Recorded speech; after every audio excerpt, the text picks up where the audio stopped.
অব্যাহত আছে বিৰাট কোহলিৰ ব্যৰ্থতা আশা কৰা হৈছিল ৰেলৱেৰ বিৰুদ্ধে ৰঞ্জি ট্ৰফিত বিৰাট কোহলিয়ে নিজৰ ফৰ্ম ঘূৰাই পাব তাতে অৰুণ জেটলি ষ্টেডিয়াম আছিল দিল্লী লোকেল বয় কিন্তু দিল্লীত ফ্লপ লোকেল বয় কিছু সময় পূৰ্বে মাত্ৰ 4 ৰান কৰি ক্লিন বোল্ড হৈ উভতি গ'ল বিৰাট কোহলি যিজন বিৰাট কোহলিক লৈ যথেষ্ট আশা কৰা হৈছিল কাৰণ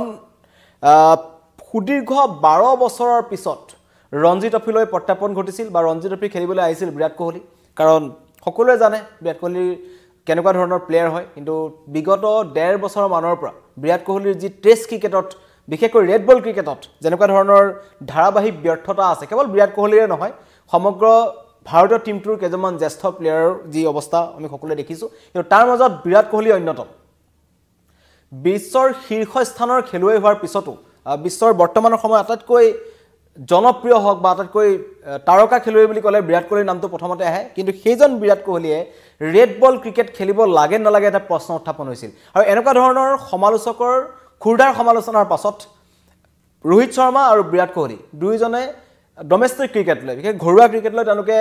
খেলিব বিচাৰিছিল বা খেলিবলৈ আগবাঢ়ি আহিছিল আৰু সকলোৱে আশা কৰিছিল কালি যেটো মই দেখাইছো এটো দৰ্শক আপোনালোকে ইতিমধ্যে সোশ্যাল মিডিয়া যিসকলে ব্যৱহাৰ কৰে তেওঁলোকে দেখিছে বিৰাট কোহলিক কেনেকুৱা ধৰণৰ উষ্ম আদৰণি জনোৱা হৈছিল অৰুণ জেটলি ষ্টেডিয়ামত দৰ্শকৰ হাৰিত যেটো ইমান বেছি ৰঞ্জি ক্ৰিকেটবোৰত ডমেষ্টিক ক্ৰিকেটত মানুহৰ সমাগম নাথাকে কিন্তু ৰোহিত শৰ্মাৰ বিৰুদ্ধে লগত যিখন মুম্বাই খেল হৈছিল মুম্বাই যেনেকৈ খেলিছিল জম্মু কাশ্মীৰৰ বিৰুদ্ধে অনাকাংক্ষিতভাৱে জম্মু কাশ্মীৰৰ হাতত পৰাস্ত হ'ল মুম্বাই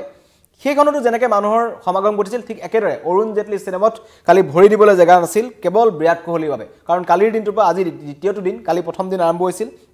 টছত জিকি প্ৰথমতে ৰেলৱেক বেটিং কৰিবলৈ দিছিল দিল্লী কিন্তু সেইখিনি সময়ত দেখিছিলোঁ যে বিৰাট কোহলিক ভৰি চুবলৈ দৰ্শক ষ্টেডিয়ামৰ ভিতৰত সোমাই আহিছিল বা বিৰাট কোহলিক মানুহে কিমান উৎসাহ যোগাইছিল সকলোৱে এটো কামনা কৰে যে বিৰাট কোহলিয়ে বেটত ৰান পাওক কাৰণ 12 বছৰৰ অন্তত ঘূৰি আহিছে আৰু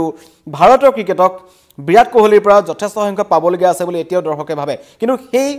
দৰ্শকৰ যি আশা আছিল আকাংক্ষা আছিল সকলো চেঁচা পানীত পৰিছে বুলি ক'ব লাগিব কাৰণ এই কিছু মুহূৰ্তৰ আগতে যেটো আজি 4 নম্বৰ বেটিং কৰিবলৈ আহিছিল বিৰাট কোহলি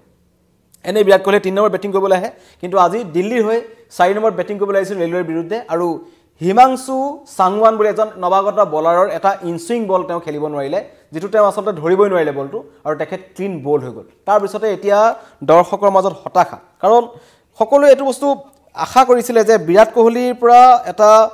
ডাঙৰ ইনিংস ৰঞ্জি ট্ৰফিত দেখা পোৱা যাব আৰু বিৰাট কোহলি ফৰ্মলৈ উভতি আহিব কাৰণ আহি আছে চেম্পিয়ন্স ট্ৰফি তাৰ পিছত আহি আছে ইংলেণ্ডৰ বিৰুদ্ধে ভাৰতৰ টেষ্ট শৃংখলা গতিকে সেই দুটাৰ মাজত এটা এনেকুৱা এটা গুৰুত্বপূৰ্ণ ইনিংস অতি লাগিছিল টিম ইণ্ডিয়াক বা বিৰাট কোহলি নিজে বিচাৰিছিল কিন্তু সেইখিনি সময়ত যেন কৰবাত নহয় হৈ নুঠিল এতিয়া প্ৰশ্ন হয় যে এক প্ৰকাৰ ৰেড বল ক্ৰিকেটত বিৰাট কোহলিৰ ফৰ্ম নথকাক লৈ যেনেকুৱা ধৰণৰ টিম মেনেজমেণ্টৰ মাজত চিন্তা আছে বা সমগ্ৰ ভাৰতীয় টিমটোৰ মাজত এটা চিন্তা হৈ পৰিছে যে সঁচাকৈয়ে বিৰাট কোহলি ফৰ্মলৈ যদি ঘূৰি নাহে তেন্তে চেম্পিয়ন্স ট্ৰফিত কেনেকুৱা ধৰণৰ প্ৰভাৱ পৰিব আপোনালোকে মন্তব্য দিব পাৰে যেটো দুইজনে ইয়াত মন্তব্য কৰিছে মই আপোনালোকৰ কমেন্ট ল'বলৈ চেষ্টা কৰিম কিন্তু বিৰাট কোহলিৰ পুনৰ ফ্লপ হৈছে যেটো কিছুদিন পূৰ্বে আমি দেখিছিলোঁ যে ৰোহিত শৰ্মা ফ্লপ আছিল ৰোহিত শৰ্মাৰ টেষ্ট বল ৰেড বল ক্ৰিকেটৰ ফ্লপ তেখেতৰ শ্ব' চলি আছিল কাৰণ আমি দেখিছোঁ যে বাংলাদেশৰ যেটো ঘৰুৱা ক্ৰিকেটত ভাৰতত যি বাংলাদেশৰ বিৰুদ্ধে শৃংখলা আৰম্ভ হৈছিল তাত বিৰাট কোহলিয়ে বেটত ৰান পোৱা নাছিল তাৰ পিছত নিউজিলেণ্ডৰ বিৰুদ্ধে হোৱাইট ৱাছ হৈছিল টিম ইণ্ডিয়া য'টো বিৰাট কোহলিৰ ফৰ্ম নাছিল যিটো শৃংখলাত তাৰ পিছত অষ্ট্ৰেলিয়ালৈ গ'ল খেলিবলৈ প্ৰথমখন মেটছত বিৰাট কোহলিৰ পৰা এটা সেঞ্চুৰী আহিছিল তাৰ পিছত সকলোৱে চিন্তা কৰিছিল যে বিৰাট কোহলি অষ্ট্ৰেলিয়াৰ বিৰুদ্ধে ভাল খেলে আৰু তাত ফৰ্ম ঘূৰাই পাব কিন্তু তাৰ পিছত গোটেই কিখন 4খন মেটছত কিন্তু ধাৰাবাহিক ব্যৰ্থতা থাকিল টিম ইণ্ডিয়াৰ বৰ্ডাৰ গাভাস্কাৰ শৃংখলা হেৰুৱাব লগা হ'ল ট্ৰফি হেৰুৱাব লগা হ'ল এতিয়া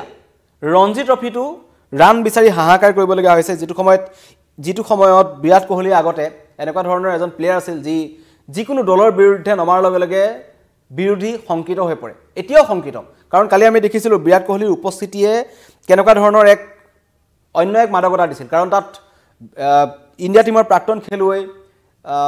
তেওঁৰ ৰানৰ যি তেখেতৰ ৰেকৰ্ড আছে সকলোকে 20 মানৰ খেলুৱৈ গতিকে তুলনামূলকভাৱে ৰেলৱে যিসকল বলাৰ আছিল যিসকল বিৰাট কোহলিয়ে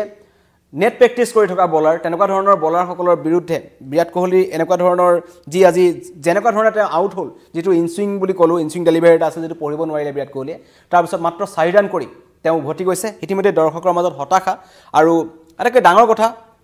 যে দিল্লীত হৈ আছিল লোকেল বয় সকলোৰে চকু আছিল কাৰণ 15,000 মানুহ তাত গোট খাইছিল এখন ৰঞ্জি মেচ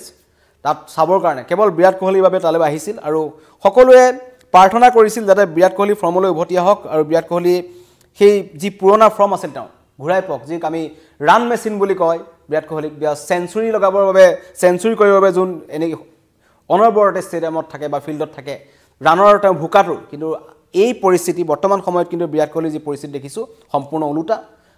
অৰুণ জেটলি ষ্টেডিয়ামত ৰান বিচাৰি হাহাকাৰ কৰিবলৈ গৈছে বিৰাট কোহলিয়ে আৰু মাত্ৰ 4 ৰান কৰি এটা ইনসুইং ডেলিভাৰী পঢ়িব নোৱাৰিলে যিজন বিশ্বৰ আটাইতকৈ তাৰকা ডাঙৰ প্লেয়াৰ তেওঁ কিন্তু একদম নবাগত হিমাংশু সাংৱানৰ বলত আউট হৈ ইতিমধ্যে উভতি গৈছে আৰু এয়াৰ পিছতে এতিয়া দৰ্শকৰ মাজত বিশেষকৈ যিসকল ক্ৰীড়াপ্ৰেমী আছে তেওঁলোকৰ মাজত এটা বিৰূপ প্ৰতিক্ৰিয়া তেওঁলোকে কৈছে যে বিৰাট কোহলি যি ফৰ্ম আছে বা বিৰাট কোহলিৰ যি পূৰ্বৰ যেনেকুৱা ধৰণৰ খেলুৱৈ আছিল কৰবাত নহয় কৰবাত বিৰাট কোহলি অতীত আন্তঃৰাষ্ট্ৰীয় ক্ৰিকেটৰ পৰা বিশেষকৈ ৰেড বল ক্ৰিকেটৰ পৰা অৱসৰ ল'ব লাগে বিৰাট কোহলি আৰু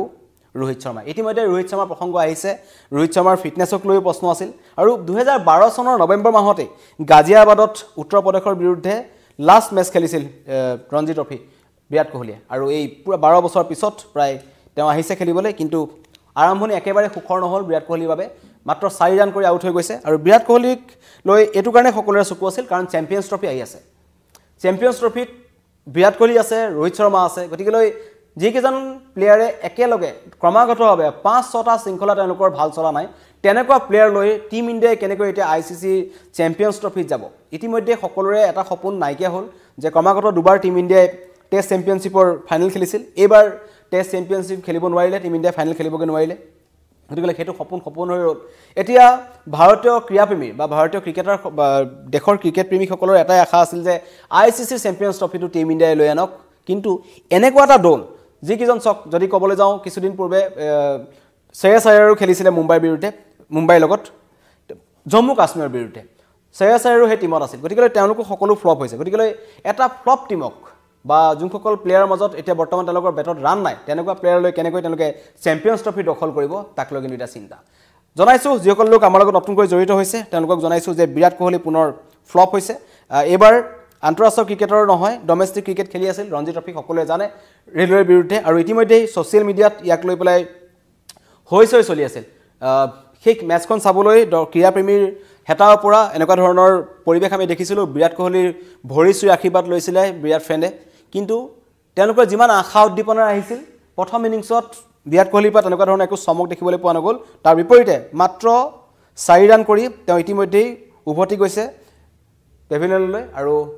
দ্বিতীয় ইনিংছত সকলোৰে চকু থাকিব সকলোৱে আশা কৰিছে যে বিৰাট কোহলি ফৰ্মলৈ উভতি আহক কিন্তু এটা কথা ক'ব লাগিব যে আন্তঃৰাষ্ট্ৰীয় ক্ৰিকেটাৰ থকাৰ পাছতো এই খেলসমূহত ডমেষ্টিক ক্ৰিকেটৰ খেলসমূহত একাংশ নৱাগত খেলুৱৈ দপদপাবলৈ সক্ষম হৈছে জম্মু কাশ্মীৰৰ টিমটোক আমি দেখিলোঁ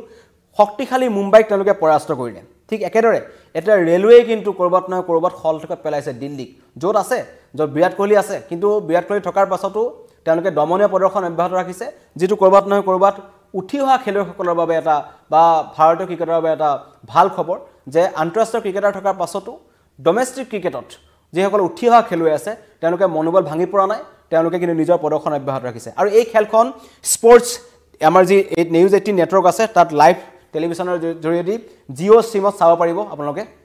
গতিকে খেল চলি আছে আৰু আজি 4 নম্বৰ বেটিং কৰিবলৈ আহিছিল কিন্তু ফ্লপ হ'ল কিং কোহলি